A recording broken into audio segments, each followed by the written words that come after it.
So friends, हम लोग nervous system में लास्ट क्लास में हम लोगों ने रिफ्लेक्स आर्स के बारे में डिस्कस किया था। ठीक है, चलिए आज हम लोग यहाँ पर स्पाइनल कॉर्ड इंजरी के बारे में डिस्कस करेंगे। फिर उसके बाद हम लोग ब्रेन के टॉपिक को स्टार्ट करने वाले हैं। तो हम लोगों ने देखा था कि जो नर्वस सिस्टम है वो दो हिस्सों में डिवाइड होके था। एक है सेंट्रल नर्वस सिस्टम और एक है peripheral nervous system. Central nervous system में हम लोगों ने अब तक स्पाइनल कॉर्ड के बारे में डिस्कस किया बहुत डिटेल में। अब सेंट्रल नर्वस सिस्टम में एक चीज छूट जाती है, वो है ब्रेन। ब्रेन के बारे में हम लोग डिस्कस करेंगे। ठीक है, ब्रेन क्या है, कितने उसके हिस्से हैं, कौन सा हिस्सा क्या काम करता है। ठीक है, ये सब चीज़ों के बारे में हम लोग डिस्कस करेंगे। ठीक है, और क्या क्या प्रॉब्लम्स आ सकते हैं आगे चल के। ठीक है, और ब्रेन के अंदर कोई और इंटरनल चीज़ें हैं क्या, इसके बारे में हम लोग पूरा डिस्कस करेंगे। पूरा एकदम डिटेल में डिस्कस करेंगे। बहुत ज़्यादा इम्पोर्टेंट टॉपिक है हमारे लिए, क्योंकि अगर ब्रेन, क्योंकि हमारे बॉडी जो है दो हिस्सों से कंट्रोल किया जाता है। ठीक है, कितने हिस्सों से कंट्रोल किया जाता है? दो हिस्सों से कंट्रोल किया जाता है। एक है आपका नर्वस सिस्टम, क्योंकि यहीं से इम्पल्स जनरेट होगी और यहीं से पूरे बॉडी को ऑर्डर जाएगी। ठीक है, यहीं से इम्पल्स जनरेट होती है और बॉडी को ऑर्डर जाता है। फिर उसके बाद बॉडी आपका फंक्शन करने लगता है। ठीक है, और एक है हमारे नर्वस सिस्टम से ही जुड़ा हुआ, यहीं से ऑर्डर पास होता है। और लेकिन हर एक ग्लैंड के पास उसको वो दिया गया है। ठीक है, उसके अंदर आपको सब्सटेंस दिया गया है जिसको हम कहते हैं हार्मोन्स।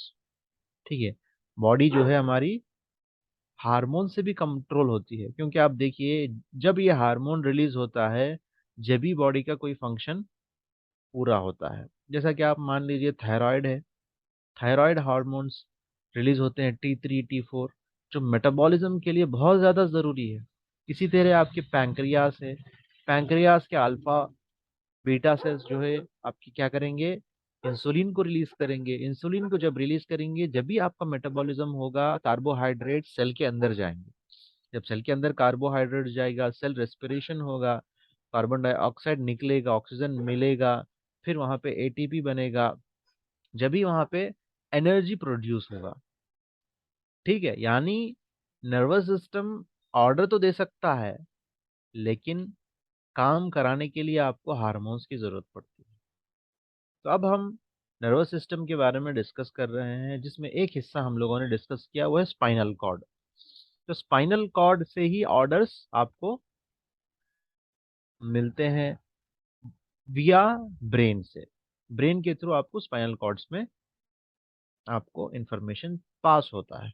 कुछ कुछ इंफॉर्मेशन ऐसा होता है कि स्पाइनल कॉर्ड को भी दिया गया कि वहां से ही वो डेवलप करके इंफॉर्मेशन को गेन कर सकता है, और इंफॉर्मेशन के लिए जो एक्टिविटीज होनी चाहिए, मोटर एक्टिविटीज, उसको वो ऑर्डर देता है।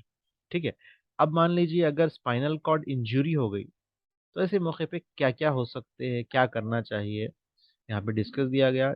आइए देखते हैं spinal cord injury. Injuries to the spinal cords are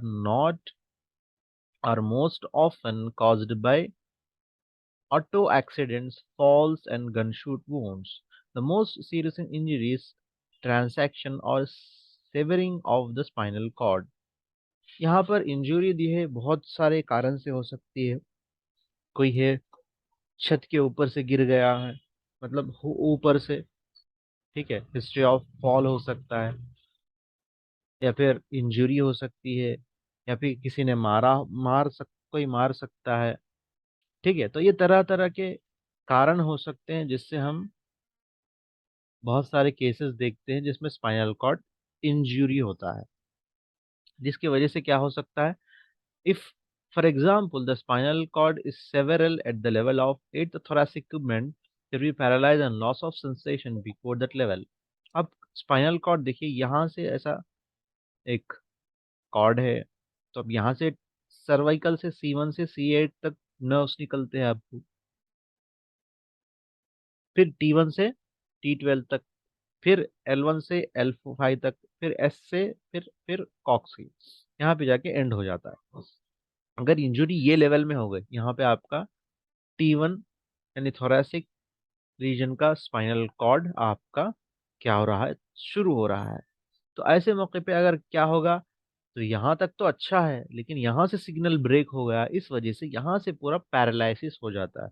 paralysis का मतलब ये है कि यहाँ से नर्व का जो सिग्नलिंग है वो सिग्नल रुक जाता है, क्योंकि इम्पल्स इम्पल्स जो हमारे न्यूरोट्रांसमीटर्स है वो तो रिलीज होंगे, लेकिन यहाँ पे ब्रेक जब हो जाएगा तो न्यूरोट्रांसमीटर्स आगे नहीं जा पाएंगे, जिसकी वजह से क्या होता है, मसल्स को आप कोई भी तरह का इंफॉर्मेशन पास नहीं कर पाते। तो मसल काम करने के लिए क्या चाहिए, कैल्शियम की जरूरत है। तो कैल्शियम मसल के अंदर नहीं आ पाएगा, कैल्शियम जब मसल के अंदर नहीं आ पाएगा तो मसल मूव नहीं कर पाएगा।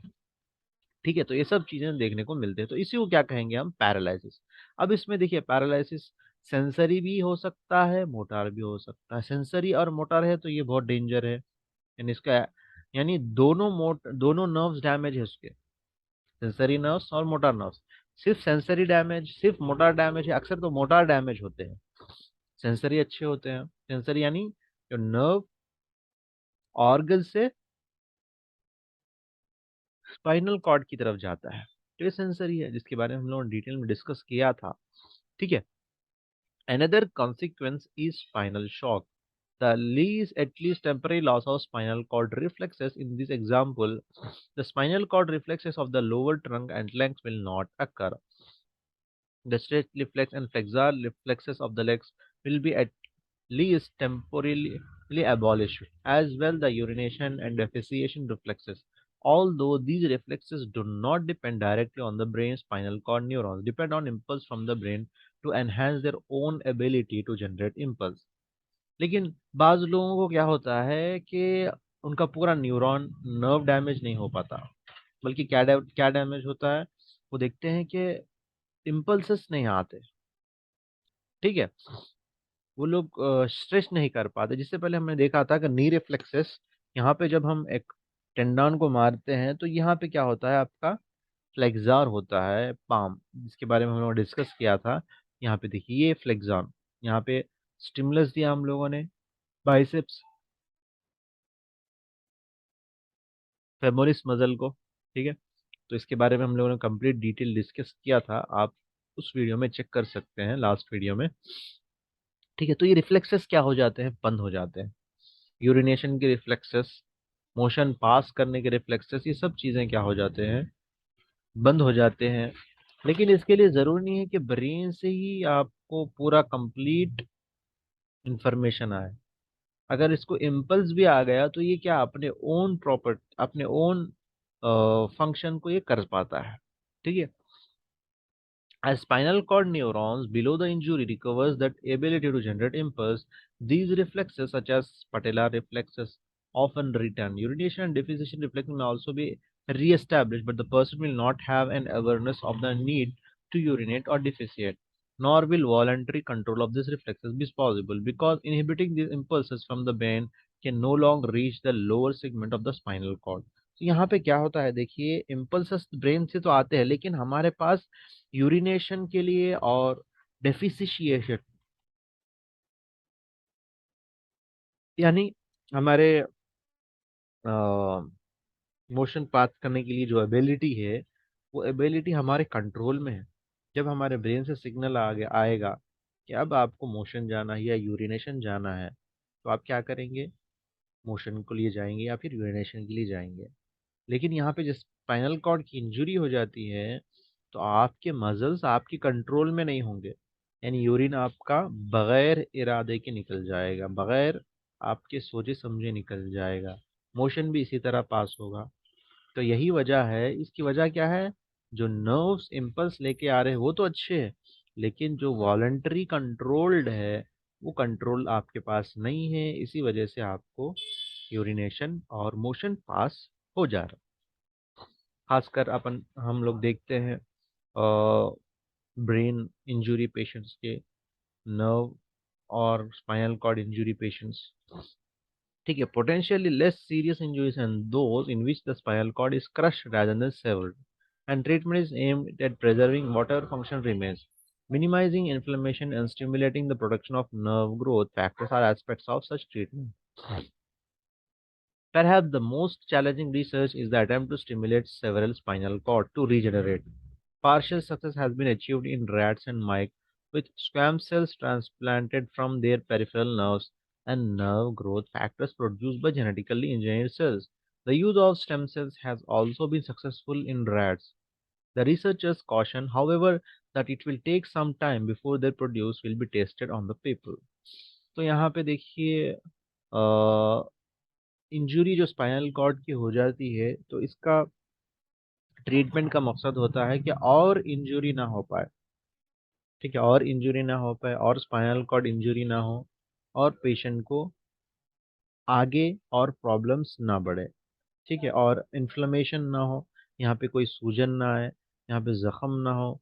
ठीक है, और यहाँ पे इन्फेक्शन ना हो, ये इसका मिनिमम इतना हम लोग कर सकते हैं। लेकिन अगर इसकी रीजनरेशन करना है, जो भी यहाँ पे डैमेज हो चुका है, जो सेल्स डैमेज हो चुके हैं, उनको अगर आप रीजनरेशन करना चाहते हैं तो ये बहुत ही चैलेंजिंग केस होता होगा। ठीक है, ये अभी कुछ रिसर्च चल रही है कि रीजनरेशन मुमकिन है स्टेम सेल के जरिए। जो पेरिफेरल नर्व्स है वहाँ के नर्व्स को हम ग्रोथ फैक्टर्स जो भी है ज़रूरत के, उसको इंसर्ट करके जो है हम लोग क्या कर सकते हैं, रीग्रोथ कर सकते हैं। ठीक है, ये अभी रिसर्च चल रहा है। ठीक है, देखेंगे क्या होता है। तो ये था स्पाइनल कॉर्ड इंजरीज के बारे में। अब आइए बात करते हैं थोड़ा इलेक्ट्रो होम्योपैथी के बारे में भी। इलेक्ट्रो होम्योपैथी क्या करता है और कौन से रेमेडीज है, थोड़ा मैं बताते चलूँ आपको।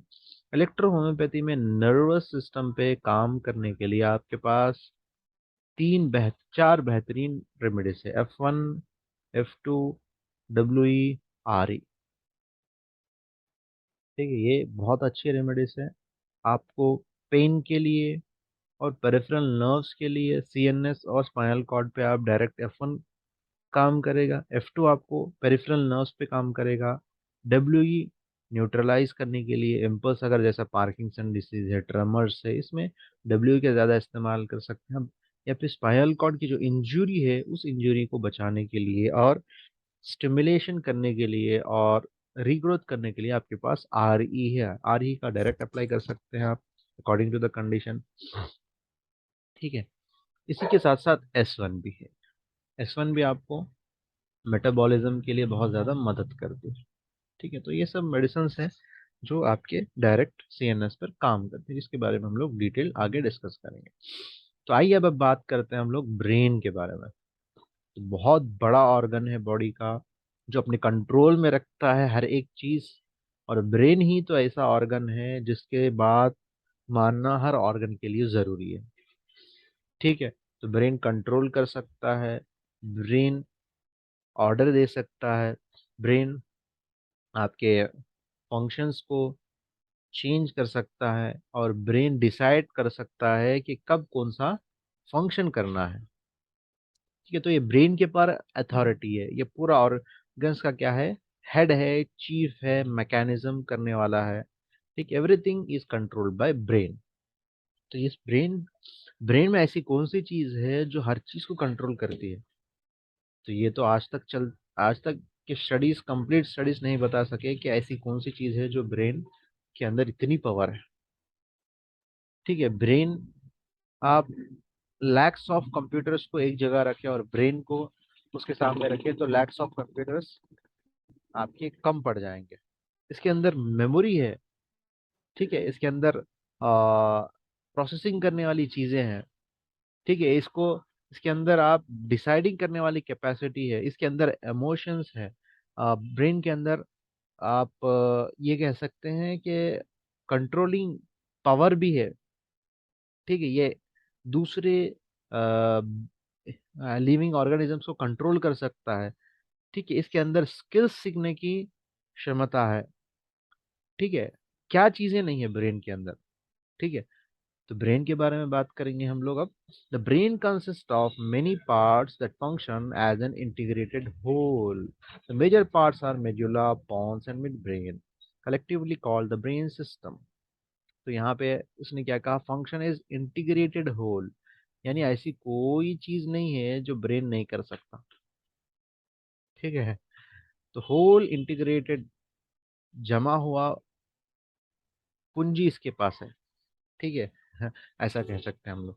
मगज क्या है, ब्रेन है। ठीक है, हमारा ब्रेन क्या है, मेन ऑर्गन है। ठीक है। अब इसके अंदर कितने पार्ट्स आते हैं, आइए देखते हैं।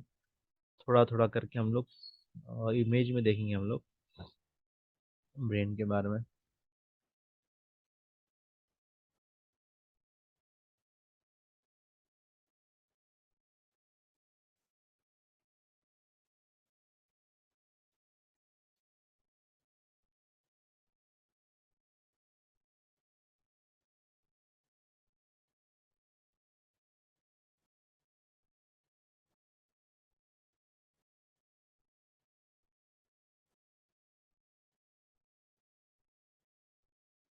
यहाँ देखिए आप लोग, ये इमेज में देख सकते हैं, ये ब्रेन है, पूरा का पूरा ब्रेन है।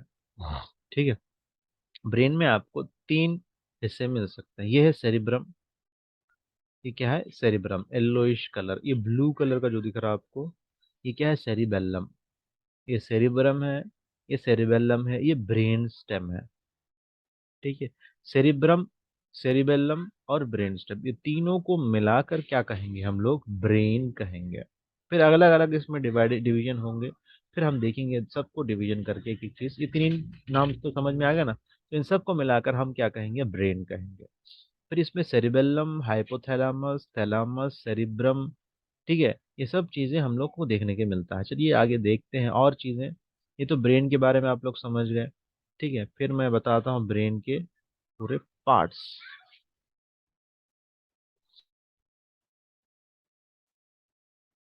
देखिए, अब इसको हम लोग और डिवाइड कर सकते हैं।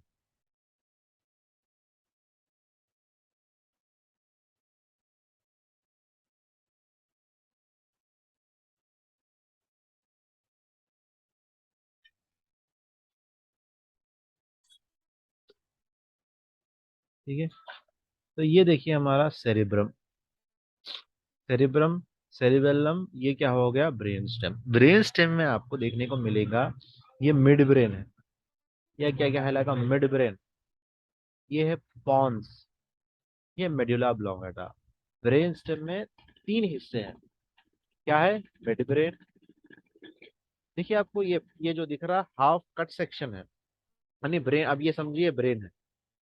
ठीक है। आपको ये एक आधा हिस्सा दिखाया जा रहा है, यहाँ से देखेंगे तो फ्रंट साइड में देखेंगे। जैसे आप इधर से देखेंगे तो मेरे को इधर साइड का नजर आएगा ना, मैं इधर से चेहरा, ठीक है, इधर का हाथ, लैटरल साइड। ठीक है, कट सेक्शन है। ठीक है। तो ये पॉन्स है, मेडुला ऑब्लोंगेटा। इसको हम लोग पूरों को मिला के, रेड कलर का जो भी डायग्राम है, इसको मिलाकर ब्रेन स्टेम कहेंगे। यहाँ से स्पाइनल कॉर्ड स्टार्ट होगा। ठीक है, ये सेरिबेलम, फिर ये सेरिब्रम। ठीक है, ये देखिए हमारा हाइपोथैलेमस, हाइपोथैलेमस। ठीक है, यहाँ पे आपको देखने को मिल रहा है पूरा हाइपोथैलेमस, यहाँ से यहाँ तक। सॉरी, ये हमारा हाइपोथैलेमस, ये हाइपोफाइसिस, सॉरी। ठीक है, ये थैलामस, ये थैलामस हो गया, ये हाइपोथैलेमस हो गया। ठीक है, ये दोनों को मिलाकर डायनसेफेलॉन कहते हैं। ठीक है। अब आइए और एक इमेज को हम लोग और अच्छे से देखेंगे।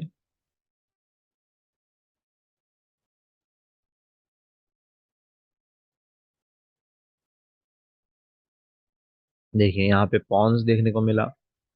ठीक है, ये है मेड्यूला ऑब्लोंगेटा, फिर मिड ब्रेन है ऊपर, पॉन्स है, मेड्यूला ऑब्लोंगेटा, ये सेरिबेलम है। ये पूरा का पूरा ब्रेन आपको क्या देखने को मिलेगा, सेरिब्रम, सेरिब्रम, सेरिबेलम। अब ये जो ऊपर नीचे नीचे ऊपर जो थोड़ा गैप जंक्शंस, ये सब देखने को मिलेंगे, इसको हम कहेंगे गायरस कहेंगे।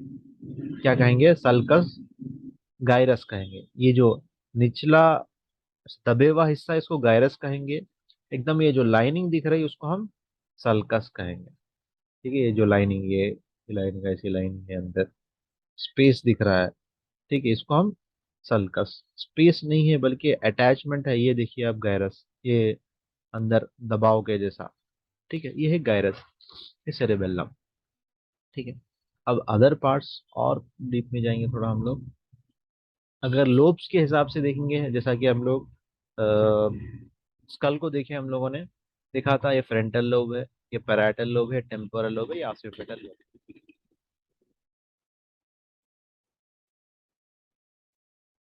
ठीक है,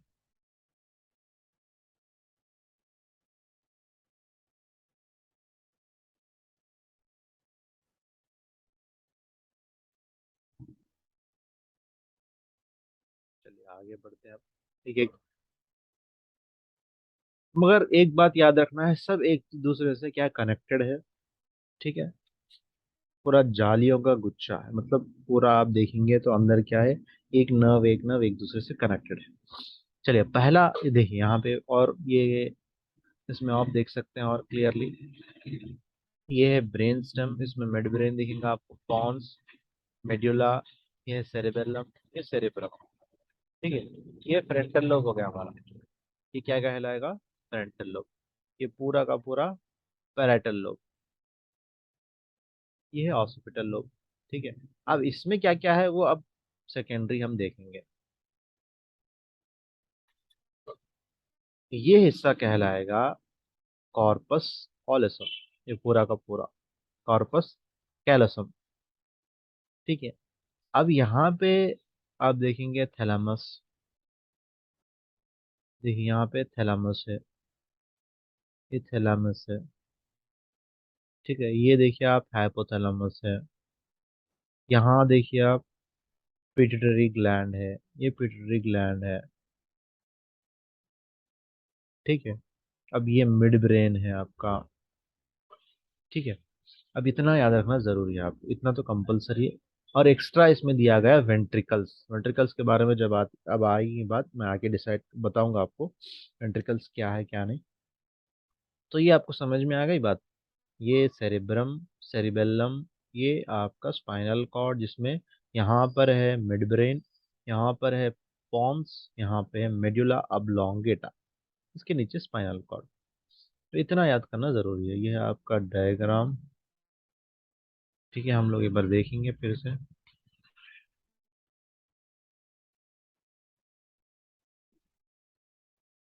यहीं पर देखिए। ठीक है, ये आपका सेरिब्रम हो गया, ये आपका सेरिबेलम हो गया, यहाँ पे मिड ब्रेन, यहाँ पे पॉन्स, यहाँ पे मेडुला ऑब्लोंगेटा। ठीक है, ये चीज आपको याद रखना है, बस इतना है। चलिए अब बात करते हैं वेंट्रिकल्स, क्या है ventricles. The ventricles are four cavities, क्या है ये, खाली जगह है, चार खाली जगह है विद इन द ब्रेन। कहाँ पर है, ब्रेन के अंदर है। Two ventricles, two lateral ventricles, the third ventricle and the fourth ventricle. इनके नाम क्या है, दो lateral ventricle, third ventricle, fourth ventricle. Each ventricle contains a capillary network called choroid plexus. अब एक दूसरे से ये कनेक्शन किसका है, किससे है, कोरोइड प्लेक्सस से, विच फॉर्म सेरेब्रोस्पाइनल फ्लूइड। तो इसकी वजह से इसके अंदर जो होगा वो फ्लूइड होगा फ्रॉम ब्लड प्लाज्मा। ये कहाँ से निकलेगा, ये फ्लूइड ब्लड प्लाज्मा से ही निकलेगा। CSF is the tissue fluid of the central nervous system. Its circulation functions will be discussed in the section of meningitis. अब देखिए, मैं हमने हमने पढ़ा था स्टार्टिंग में, हमारे जो सेल्यूलर लेवल्स है वो थ्री लेवल्स है। एक है वो चीज जो ब्लड वेजल्स के अंदर है, इसको हम कहेंगे ब्लड वेजल्स में ब्लड होगा। ठीक है, यहाँ पे जो है या तो फ्लूइड इंट्रा सेल्यूलर होगा या एक्स्ट्रा सेल्यूलर होगा। ये सेल के अंदर फ्लूइड है तो इसको हम इंट्रा सेल्यूलर कहेंगे। ठीक है, अब यहाँ पे फिर एक्स्ट्रा सेल्यूलर में दो फ्लूइड्स होंगे। एक है आपको इंटरस्टिशियल फ्लूइड।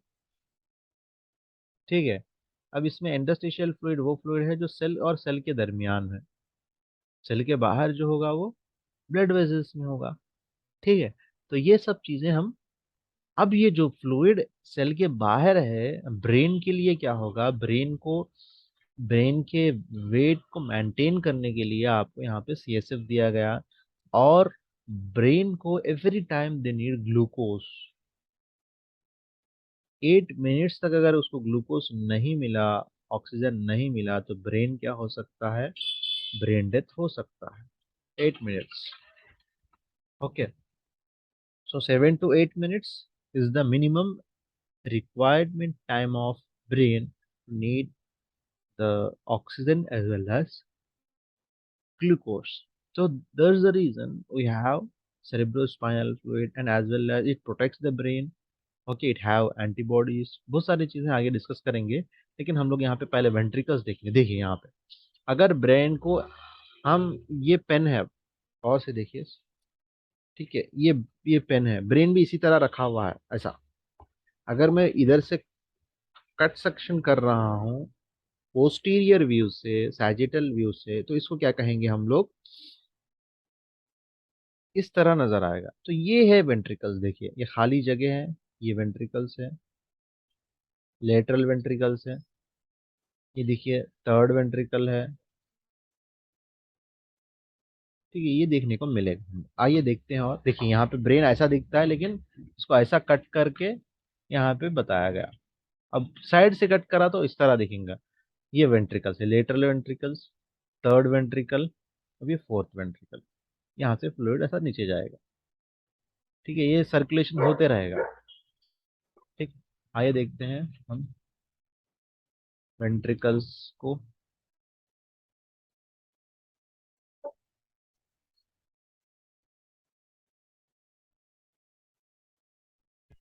देखिए ऐसा होता है, देखिए वेंट्रिकल्स आप, लेटरल वेंट्रिकल्स ये दो साइड बाय साइड होंगे, उसके बाद थर्ड वेंट्रिकल, उसके बाद फोर्थ वेंट्रिकल। देखिए साइड से देखने से इस तरह नजर आएगा। मैं आपको एक 3D वीडियो भेजूंगा ताकि आपको अच्छे समझ में आ जाए। ठीक है, मैं भेजूंगा। अब ये देखिए लैटरल व्यू, साइड से देखेंगे तो इस तरह नजर आएगा। ये लेटरल वेंट्रिकल, ये देखिए लेटरल, ऐसा पीछे से देखेंगे तो इस तरह नजर आएगा। ये लेटरल वेंट्रिकल, ये थर्ड वेंट्रिकल, ये फोर्थ वेंट्रिकल। ठीक है, यहाँ पे फ्लूइड होगा, जो भी सेल के बाहर जो फ्लूइड है वो इसमें रहेगा। यहाँ पर नॉर्मल सेल्स में क्या होगा? सेल के बाजू भी रहेगा, लेकिन यहाँ पे ब्रेन के जो भी फ्लूइड है इसमें रहेगा। ठीक है, बस इतना फर्क है, और डिटेल्स हम लोग आगे डिस्कस करेंगे। ठीक है, तो ये था वेंट्रिकल्स के बारे में। फिर आगे क्या है? मेड्यूला है। मेड्यूला कौन से, मेड्यूला कहाँ है? हमने देखा था मेड्यूला, ये है हमारा मेड्यूला। यहाँ पे मेड्यूला, इसके बारे में पढ़ेंगे हम लोग। Medulla extends from spinal cord to the pons. तो ये कहाँ से है? ये है मेडुला, यहाँ से पॉन्स तक इतना ही है एरिया इसका। ठीक है, its function are those we think of a vital. The medulla contains cardiac centre that regulate heart rate. इसका पहला काम क्या है? हार्ट रेट को कंट्रोल करना, रेगुलेट हार्ट रेट। जब बढ़ना है जब बढ़ाएगा, जब कम होना है जब कम कराएगा, जब मीडियम रखना है, स्टेबल रखना है तो स्टेबल रखाएगा। तो इसका काम क्या है? मेंटेन रखना।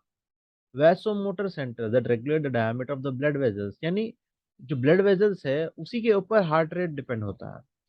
ठीक है, हार्ट रेट अगर बढ़ गया तो आपके वेजल्स भी क्या होना चाहिए? फैलना चाहिए। अगर हार्ट रेट बढ़ गया है, ये नए फैल है, तो क्या हो सकता है? ब्लड यहाँ से बाहर आ सकता है, रप्चर हो सकता है। ये दोनों भी काम देखते हैं, वासो वासो डायलेटर, वासो कंस्ट्रिक्शन, वेजल का सिकुड़ जाना, वेजल का फैल जाना। ठीक है, दोनों चीजें देखना पड़ेगा। किसका काम है? ये काम है आपके मेड्यूला का। ठीक है, ब्लड प्रेशर, ब्लड प्रेशर को यही मेंटेन कर। Respiratory centres that regulate breathing, सांस कितनी मरतबा लेना है आपका, 1 मिनट में कितनी मरतबा आपको सांस लेना है, जब दौड़ेंगे तो कितना ले रहा है, ये सब चीजें कौन डिसाइड करेगा? आपका आपका medulla. You can see why a crushing injury to the spinal occipital bone may be rapidly fatal. We cannot survive without the medulla. Also in the medulla are reflex center for coughing, sneezing, swallowing and vomiting. यानी vitals जो जो भी है, heart rate है, BP है, ठीक है, respiratory rate है, ये सब चीजें मेडुला के पास होते हैं। ठीक है, और क्या हो सकता है, रिफ्लेक्सेस हो सकते हैं, यानी जैसे आप बलगम अंदर चले गया, ये बलगम को निकालने के लिए आपको क्या चाहिए, कफ रिफ्लेक्स चाहिए, खांसी का रिफ्लेक्स होना चाहिए, खांसी बाहर, खांसी के जरिए से वो बलगम बाहर निकले। उसके साथ वॉमिटिंग, यानी कोई भी चीज आपको नहीं बनी, पेट में प्रॉब्लम है, तो ये वॉमिटिंग रिफ्लेक्स होगा, वॉमिटिंग निकलेगा। ठीक है, तो ये सब चीजें कौन कंट्रोल करेगा, आपका मेडुला ऑब्लोंगेटा। अगर यहाँ पे इंजरी हो जाए तो क्या होगा, आप खुद बोल सकते हैं, हार्ट रुक जा सकता है, रेस्पिरेटरी रेट रुक जा सकती है। ठीक है, vaso motor, vaso dilution, vaso constriction कुछ भी नहीं हो सकता। पेशेंट खांस भी नहीं सकता, पेशेंट को वॉमिटिंग्स भी नहीं आएंगे, या तो वॉमिटिंग ज्यादा आएंगे या नहीं आएंगे बिल्कुल। निगलने में तकलीफ होगी उसको, वो स्वेलोइंग नहीं कर पाएगा। ठीक है, तो इतने सब चीजें देखने को मिलती हैं जब मेड्यूला डैमेज होता है। ठीक है, चलिए आगे हम लोग पॉन्स, मिड ब्रेन, इस सब के बारे में डिस्कस करेंगे, कि किसके बारे में खुल के डिस्कस करेंगे। ओके, तो आज की क्लास को यहीं रखते हैं फिर।